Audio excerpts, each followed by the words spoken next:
समुदाय का प्रतिनिधित्व नहीं करती हैं। लेकिन इस वक्त एक बार फिर से हैदराबाद हाउस की तस्वीरें हम आपको दिखा रहे हैं, जहां सऊदी क्राउन प्रिंस की तस्वीरें इस वक्त आप देख रहे हैं। ये मुलाकात बेहद अहम है क्योंकि सऊदी और भारत के रिश्ते को और मजबूत करने की कोशिश हर लिहाज से, व्यापार संबंधी लिहाज से भी, और वो कई एमओयू पे सिग्नेचर भी हो चुका है और इस वक्त वहां की तस्वीरें ही इस वक्त हम दिखा रहे हैं।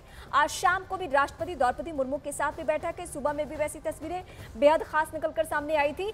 आज ये पूरा दिन सऊदी क्राउन प्रिंस का भारत में रहने वाला है और रात 8:30 बजे वो अपने देश के लिए रवाना हो जाएंगे। तो हैदराबाद हाउस से इस वक्त हम तस्वीरें बेहद खास आप तक पहुंचा रहे हैं। ऊर्जा, रक्षा और व्यापार सहित कई मुद्दों पर बातचीत हुई है और ये पश्चिम के देशों के साथ साथ सऊदी से भी हमारा रिश्ता और मजबूत हो, ये G20 ने ही संभव कर दिखाया है। और इस वक्त हम जो तस्वीरें दिखा रहे हैं वो बेहद खास तस्वीरें हैदराबाद हाउस से, जहां पे देश के प्रधानमंत्री नरेंद्र मोदी की मौजूदगी और स्टेट विजिट पर जो इस वक्त सऊदी क्राउन प्रिंस हैं उनकी तस्वीरें भी हम आपको दिखा रहे हैं। आने वाला वक्त जो है वो बहुत बेहतर वक्त है, ये तस्वीरें देखकर आप समझ सकते हैं। क्राउन प्रिंस का ये भारत दौरा बेहद खास रहा G20 के लिहाज से भी, और इसके अलावा जो स्टेट विजिट पे आज पूरे दिन उनका भव्य स्वागत या जो खास तैयारियां की गई है, और साथ साथ ऊर्जा, रक्षा, व्यापार संबंधी जो तमाम बातचीत हो रही है, जो सिग्नेचर होना है, वो बेहद खास है। और इसीलिए इन तस्वीरों पे हम बार बार आपके सामने फोकस कर रहे हैं। ये तस्वीरें इस वक्त हैदराबाद हाउस से दिखा रहे हैं। इससे कुछ ही देर पहले वो राष्ट्रपति भवन में भी थे, जहां राष्ट्रपति द्रौपदी मुर्मू से मुलाकात उनकी हुई थी। शाम को भी ये मुलाकात है और उसके बाद उनको अपने देश रवाना हो जाना है। और ये ऐसा नहीं है कि ये पहली मुलाकात या आखिरी मुलाकात है। आने वाले वक्त में इन दोनों ही देशों के बीच में जो रिश्ता है वो और मजबूत होने जा रहा है। विदेश नीति भारत सरकार की कितनी मजबूत रही है ये साबित हो चुका है G20 समिट से।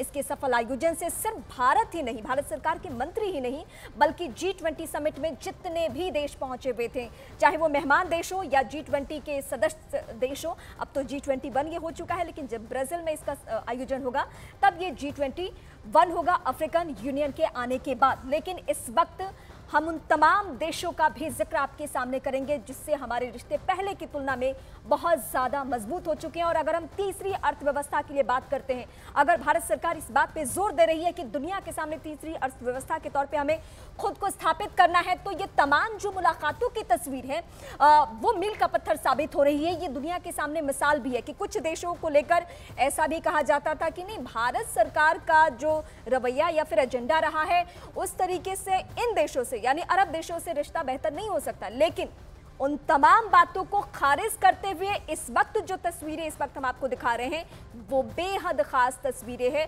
और आने वाला जो वक्त भारत का है, जो आने वाला भविष्य भारत का किस तरीके से उज्जवल रहने वाला है, उसमें एक एक ये तस्वीर बेहद खास है। ये मुलाकात की तस्वीर सिर्फ ये मुलाकात भर नहीं है, बल्कि व्यापार के लिहाज से जो एमओयू पे सिग्नेचर होना है वो भी इस वक्त हम आपके सामने फोकस कर रहे हैं। रक्षा वो एंगल है जिस पे भारत सरकार ने बहुत ज़्यादा फोकस किया है। पहले हम हथियारों के लिहाज से, रक्षा सौदों के लिहाज से दूसरे देशों पर निर्भर हुआ करते थे।